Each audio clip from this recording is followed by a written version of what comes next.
mais malvada favorita, Ana Flávia Ribeiro, que a gente já aqui nos bastidores começou com o assunto da de-extinção, que é o termo que eles estão usando para esse processo de trazer à vida esses seres do passado. E Aninha, o que você estava comentando que a gente cortou porque teve que entrar ao vivo? E aí depois você já emenda no assunto das questões dos cientistas, que o Trump está movimentando o mundo todo e os cientistas, talvez, caras brilhantes como o Dr. Alisson, sejam afetados pela política norte-americana. Bom, bom dia a todos. Prazer estar aqui com vocês mais uma vez. Antes de mais nada, queria parabenizar o Renato, porque a carta do especialista dessa semana está belíssima. Quem não leu, leia. Está extremamente bem redatada, mas mais do que isso, traz ali algumas considerações sobre a pesquisa do Dr. Alisson, que eu confesso que eu não conhecia, e que a partir da introdução que o Renato fez, da apresentação da pesquisa dele, passa a ser, na verdade, se tudo se confirmar conforme está na carta, um dos gênios brasileiros em atuação mais desconhecidos pelo público hoje. Então, assim, quem não leu, leia a carta do especialista, e sugiro ao Renato, se puder, também colocar aqui o link para os trabalhos deles no nosso videocast aqui, para a galera poder dar o salto direto para o conteúdo dele. Bom, vamos lá. Eu vou fazer mais, já que você mencionou. Eu não podia deixar de contatar lá, depois da palestra, o Dr. Alisson, peguei o contato dele pessoal. E já aproveitando a deixa, vamos convidá-lo para um Trends News Talks para ele falar do trabalho dele? O que vocês acham? Acho maravilhoso. Paulo, você vai ter que participar. Questão, vai ser muito legal. Boa. Boa. Bom, vamos lá. Em relação ao que o Paulo trouxe, eu vou me abster agora de comentários, porque eu acho que as coisas não são tão lineares assim, feito ele está colocando, né? Não foi uma desextinção, como é que é? De-extinção, que eles falam. De-extinção. De-extinction. De-extinction. Não acho, talvez, que tenha sido essa full, realmente não foi essa full desextinção, mas ela aponta aí um caminho, na verdade, que muitos estão dizendo que é de relações públicas, no sentido da gente normalizar o contato e a informação com as possibilidades de um modelo aí de intervenção e atuação da ciência no mundo, que tem algumas implicações maiores, né? Talvez ali o que seja mais impressionante no meu ponto de vista, mais do que a reintrodução dessa espécie, de uma espécie extinta, é a introdução de uma espécie híbrida nova na natureza, de uma maneira que fala, na verdade, que nós não fala claramente, mas que deixa claramente, perdão da redundância, claramente exposto, que a gente está criando quimeras, né? Que a gente está criando seres híbridos, e essas quimeras, na verdade, elas já caminham entre a gente.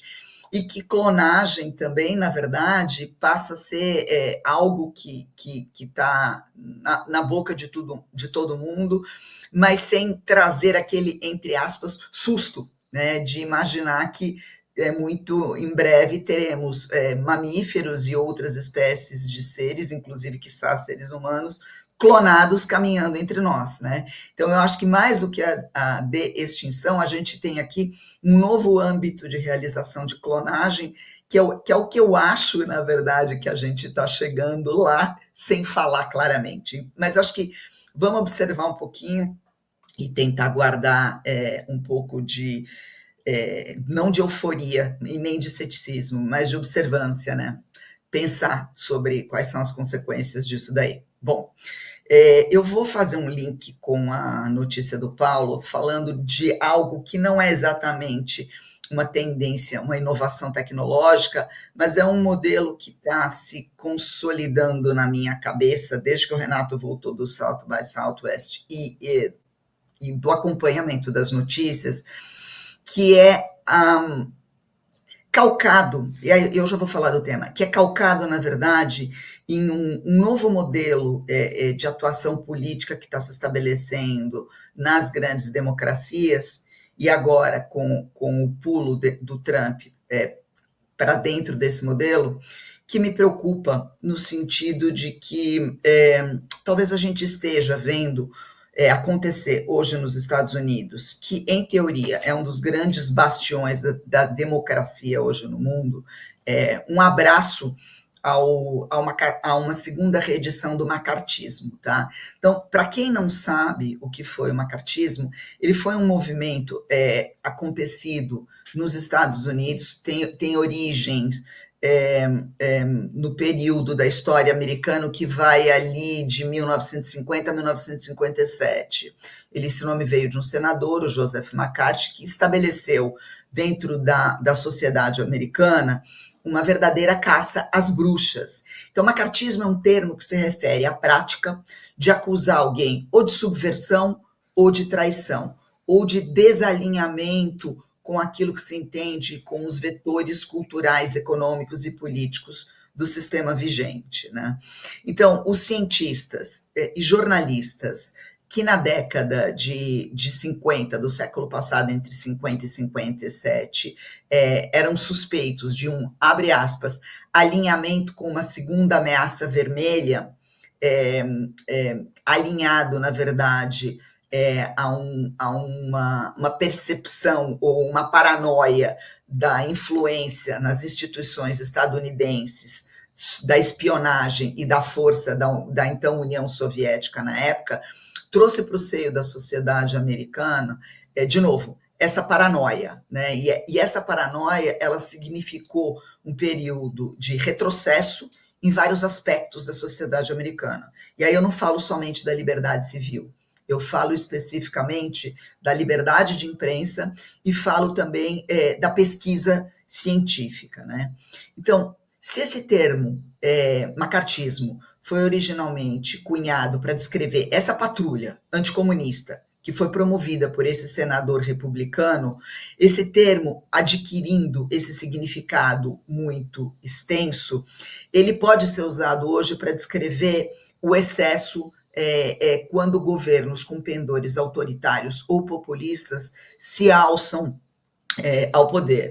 O que a gente vê hoje nos Estados Unidos é esse movimento de caça às bruxas nas universidades, corte de pesquisas, retirada de auxílios, proibição de que cientistas entrem em solo americano, cassação de estudantes sob a alegação de que eles estão se alinhando com determinados tipos de protestos mais alinhados, né, à questão Palestina e Israel, e principalmente trazendo isso, Renato, com o fato de que somente uma mulher no South by Southwest teve a coragem de trazer a público e ventilar o que estava acontecendo, isso é extremamente preocupante. Por mais que muitos de nós não admiremos por A ou B a cultura norte-americana em determinados aspectos, o fato é que a combinação de ciência, fundos políticos abundantes, investimento estatal abundante, do governo abundante, muito alinhado, sim, ao complexo industrial militar, mas também ao complexo de tecnologia, permitiu que nos últimos 100 anos a gente tivesse uma aceleração, para o bem ou para o mal, no desenvolvimento de soluções na área da medicina, da tecnologia, na saúde e por aí vai. E hoje o governo que está lá na Casa Branca, né, representado pelo Trump, ele é profundamente anti-academia, ele é profundamente anti-ciência, ele é profundamente anti-desenvolvimento. Nesse afã de se alinhar uma política mais conservadora a certos aspectos de suspeição daquilo que fomenta o diálogo, o que a gente está começando a ver é a possibilidade da fuga de cérebros norte-americanos e do desmonte de centros de pesquisas e a migração disso para outros locais do mundo, que seria, obviamente, no primeiro momento, a Europa. Mas a Europa não está preparada e não tem, talvez, a mesma quantidade de dinheiro abundante disponível que as empresas e as universidades americanas têm através dos seus sistemas de doação, através dos seus sistemas de pareamento com investimentos governamentais. O outro grande polo que se poderia imaginar que seria beneficiado por essa fuga de cérebros é o polo asiático, maiormente China e Japão à cabeça. Principalmente, talvez, em um ambiente democrático, o Japão, mas sem sombra de dúvida, aquele que tem mais abundância de recursos é a China. Mas a China tem toda aquela questão que se discute muito, de que toda pesquisa que se faz em solo chinês acaba sendo de copropriedade também do governo chinês.